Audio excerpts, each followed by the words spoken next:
Global Advertiser for innovative outdoor solutions. Global as a company, it has never compromised on its service quality and commitment.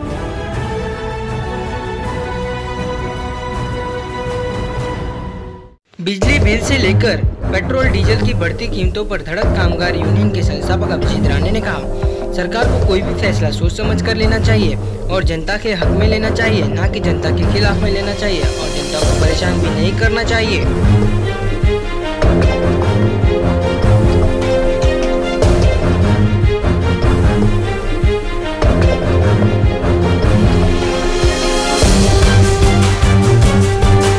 नमस्कार, मी अभिजीत राणे. आपल्या सगळ्यांना एक विनंती करायची आहे. भारताचे पंतप्रधान नरेंद्रजी मोदी यांनी आपल्याला आत्ताच संबोधित केलं. त्यांनी त्यांची काळजी आपल्या सर्वांच्या प्रति दाखवलेली आहे. हमारे सबके प्रति हमारे प्रधानमंत्री नरेंद्रजी मोदी, इन्होंने हमारे प्रति उनकी क्या केयर है ये उन्होंने आज हमें बोल के बताया. निश्चित तौर पर एक पितातुल्य व्यक्ति, हमें सबको अभी एक दूसरे की तरफ एक अपनेपन के भावना से देखना है. मास्क पहनना, हाथ अच्छे से धोना, लगभग 10 से 15 बार आपको हाथ धोना है, अपने आप को साफ सुथरा रखना है. ये उनका प्राथमिक एक मैसेज था. साथ में उन्होंने जो उनकी घोषणाएं हैं वो आपने सबने सुनी है. बहुत अच्छी घोषणा है. लगभग नवंबर तक, मतलब जो त्यौहार भारत में जो सेलिब्रेट करते हैं वो सब त्योहारों तक जो लोग आज शोषित है, पीड़ित है, उनको खाना दिया जाने वाला है. निश्चित तौर पर एक काबिल तारीफ कदम नरेंद्र जी ने उठाया हुआ है. उनको बहुत बहुत शुभकामनाएं. मैं फिर एक बार आपको ये बताना चाहूँगा कि आज मुझे अभिमान है कि हमारे धड़क कामगार यूनियन के माध्यम से हम हमारे साथ जुड़े हुए लगभग 6-7.5 लाख वर्कर्स को अन्न धान्य पहुँचाने का काम आज भी हम कर रहे हैं. सैनिटाइजेशन एरिया में जाके करने का काम हमारे पदाधिकारी कर रहे हैं. बहुत से अभी भी जिन लोगों को अनाज की ज़रूरत है वो हम अनाज देने का काम कर रहे हैं, मास्क देने का काम कर रहे हैं, और जो हो सके वो यूनियन के माध्यम से हम कर रहे हैं. बहुत से शोषित पीड़ित लोगों को कुछ इलाज के लिए पैसों की ज़रूरत पड़ती है तो हम हमारे जो क्लोज डोनर्स हैं उनसे हम रिक्वेस्ट करके उनको वो देने की भी कोशिश कर रहे हैं.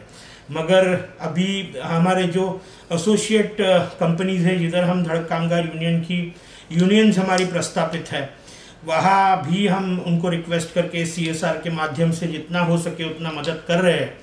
महाराष्ट्र के पूर्व मुख्यमंत्री सन्मान्य देवेंद्र जी के माध्यम से भी अनाज का बहुत बड़ा हमारे पास एक लॉट आया था और उसके वजह से हम बहुत लोगों को मदद दे पाए. साथ में हमारे मुंबई के एक लोकप्रिय आमदार प्रसाद जी का भी साथ हमेशा हमारे साथ रहता है. निश्चित तौर पर मैं एक चीज़ बताना चाहूँगा कि अभी जिस प्रकार से कोरोना का जो प्रसार बढ़ रहा है, लोगों में जो पॉजिटिव रिजल्ट्स आ रहे हैं, पॉजिटिव मतलब कोरोना पॉजिटिव ऐसे बाधित लोग बहुत बड़े संख्या में बढ़ रहे हैं और मुझे लगता है अभी कम्युनिटी स्प्रेड होना शुरू हो गया है. तो निश्चित तौर पर हम सभी लोगों को बहुत सावधान रहना है. ज़रूरत नहीं हो तो आप निश्चित तौर पर आप घर से ना निकलिएगा. जितना हो सके उतना वर्क फ्रॉम होम, ये विषय पर आप सब लोग अच्छी तरीके से सोचिएगा. बोलना बहुत आसान होता है, करना बहुत डिफ़िकल्ट है, क्योंकि आज आपका घर, आपका परिवार आपको चलाना है और उसके वजह से बहुत सी कठिनाइयाँ आपको अभी देखने मिल रही है. आज कल ही महाराष्ट्र के मुख्यमंत्री ने महाराष्ट्र का लॉकडाउन बढ़ाया है 30 जुलाई तक. मैं एक चीज़ बताना चाहूँगा कि जो हाथ पर काम करने वाली शोषित पीड़ित लोग हैं उनकी अवस्था बड़ी कठिन है. आज उनका सर्वाइवल, हर रोज़ उनका दिन कैसे निकालना है, हाथ पे पैसे नहीं है. मैं महाराष्ट्र के मुख्यमंत्री सरकार से और राजनीतिक पक्ष जो बड़े अपने आप को बहुत बड़े पॉलिटिकल पार्टीज अपने आप को जो जताते हैं, मैं उनको अपील करना चाहूँगा कि जो गरीब तबके के लोग हैं, जो ये सब समाज को आपको मदद करना बहुत ज़रूरी है। आज मुझे डर है कि कुछ वी विल नॉट एक्सपेक्ट ऐसी कोई घटना ना हो, क्योंकि बहुत से जो गरीब तबके के लोग होते हैं, जो हाथ पर काम करते हैं, बड़े अभिमानी होते हैं, वो भीख नहीं मांगते, और ये स्वभाव के वजह से कुछ गलत ना घड़े। आप देख रहे हो कि लाइट बिल्स घर पे 3-3, 4-4 महीने के जो लाइट बिल रहे, जिसका लाइट बिल 1200-1300 आता था, 6-6, 7-7 हज़ार आया है। क्या बोलना है, कुछ समझ में आता नहीं है। लॉकडाउन का विषय हो, पेट्रोल का भाव जिस प्रकार से बढ़ रहा है अभी, ये मतलब क्या बात करना है। ये अगर पेट्रोल डीजल का भाव भी सेम हो गया, पहले डीजल की गाड़ियां लोग लेते थे क्योंकि पेट्रोल महंगा होता था, आज डीजल पेट्रोल सेम हो गया है। आज केंद्र शासन के पास जहाँ पर इंटरनेशनल मार्केट में जहाँ बैरल सस्ते हो गए, यहाँ आप पेट्रोल महंगा कर रहे हो। मैं समझता हूँ ये फाइनेंशियल कुछ उनके कैलकुलेशंस होंगे, हम इतने क्वालिफाइड नहीं है कि फाइनेंस का क्या हिसाब किताब है इनका, मैं समझता हूँ। बट आज जब कोविड-19 महाराष्ट्र में, देश में इस तरीके से हमें सबको डैमेज कर रहा है, हमारे जेबों को डैमेज कर रहा है, मैं निश्चित तौर पर सरकार से अपील करूंगा, राज्य सरकार और केंद्र सरकार से, कि आप इस चीज़ों पर ध्यान दीजिएगा।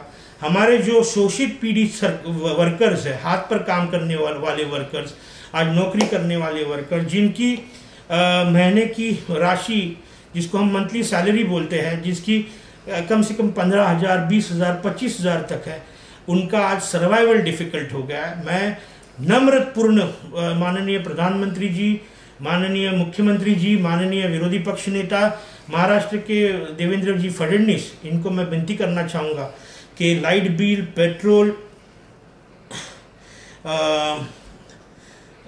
लॉकडाउन, ये जो इश्यूज अभी चल रहे हैं, निश्चित तौर पर बहुत डैमेजिंग है। अभी बरसात आने वाली है, आ रही है, बहुत से शोषित पीड़ित लोगों के घर पर छपरा जो हम बोलते हैं, वहाँ से लीकेजेस होते हैं। प्लास्टिक के शेड्स अगर आप दे पाए तो स्लम्स में बहुत अच्छा काम होगा। मेरी ये रिक्वेस्ट है आप सब लोगों से कि आज स्लम्स में, जो स्लम एरियाज है, मुंबई में बहुत से स्लम्स है, वो स्लम्स में आज जो गरीब लोग हैं, उनको आज प्लास्टिक लेने के लिए भी पैसे नहीं है। तो मैं सरकार से विनती करूंगा कि आप मुंबई महानगर पालिका को रिक्वेस्ट करके, अगर मुंबई महानगर पालिका के माध्यम से आप कॉरपोरेटर्स को ये काम दे पाए कि जो जो एरिया में स्लम्स है, वो स्लम एरियाज में बहुत से घरों में छपरों से पानी का लीकेज बहुत बड़े लेवल पर हो रहा है। आज मैंने 2-3 जगह पर दौरा किया, कहा मलाड के कोई स्लम्स में गया, मालवनी के स्लम्स में गया, गोरेगांव के स्लम्स में गया, मुझे पवई के स्लम्स में गया, मुझे ऐसा देखने मिला। तो मैंने उन्हें पूछा कि आपने प्लास्टिक नहीं डाला? वो मुझे बोलते हैं कि आज मुझे खाने का वांदा है सर, खाने के लिए पैसे नहीं, हम प्लास्टिक कहाँ से लाएं? ये इतना मन को एक पेन देता है कि आज क्या परिस्थिति में लोग जी रहे हैं। मुझे लगता है कि ज़्यादा से ज़्यादा सरकार इन सब छोटी छोटी चीज़ों पर ध्यान देना चाहिए।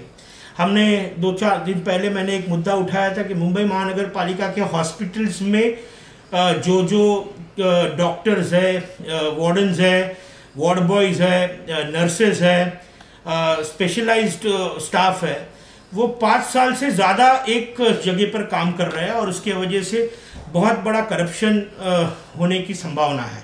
और निश्चित तौर पर आप बिलीव नहीं करेंगे, मुझे उस लाइव के बाद में लगभग 3 से 4 हज़ार ईमेल्स आए हैं, जिसमें बहुत पेनफुली मेरे को पत्र आए हुए। कोई डॉक्टर्स जानबूझ के लोकल हॉस्पिटल के सामने वाले मेडिसिन शॉप के ही प्रिस्क्रिप्शंस देते हैं। वो सेम जो मेडिसिन है वो हॉस्पिटल्स में अवेलेबल है, मगर जानबूझ के वो बाहर से दवाई लिख के देते हैं। बहुत बड़ा दवाई में भी ट्रेड होता है। बहुत से डॉक्टर्स के खुद के डिस्पेंसरीज है, प्राइवेट डिस्पेंसरीज है, उनके बहुत से उनके अलग अलग बिजनेसेस है। तो यही सब चीज़ों पर हम एक PIL फाइल करने वाले हैं। मैंने महाराष्ट्र के एंटी करप्शन ब्यूरो के चीफ को हमने ऑफिशियल कंप्लेंट भी भेजी है। निश्चित तौर पर ये सब हम कर ही रहे हैं, मगर आज हमें कोरोना से लड़ना है, कोरोना को हराना है। और निश्चित तौर पर आज मैं एक कामगार नेता के तौर पर हमेशा ही निश्चित तौर पर कामगारों के बीच रहा हूँ। कामगारों से लड़ना, कामगारों के लिए लड़ना, ये मेरा हमेशा ही प्राधान्य रहा है। और मुझे विश्वास है कि आने वाले समय में हम सब जो वर्कर कैटेगरी के लोग हैं, जो वर्कर्स हैं, वो सभी लोग मुंह तोड़ जवाब देंगे कोरोना को हराएंगे। और आज प्रधानमंत्री जी ने जो हमें एक मोटिवेशन देने का काम किया है, शायद वो जो हमें धान्य दे रहे हैं उससे हमारा चलेगा नहीं, मगर एक प्रकार का मोटिवेशन होता है। और वो मोटिवेशन के वजह से हम आगे हमारा जो एक प्लान ऑफ एक्शन है, नवंबर तक हमें विश्वास है कि अन्न तो हमें मिलेगा। अभी इसमें कहाँ तक पहुँचा है, कैसे पहुँचेगा, ये सब भिन्न भिन्न चीज़ें हैं, उस पर मुझे जाना नहीं है।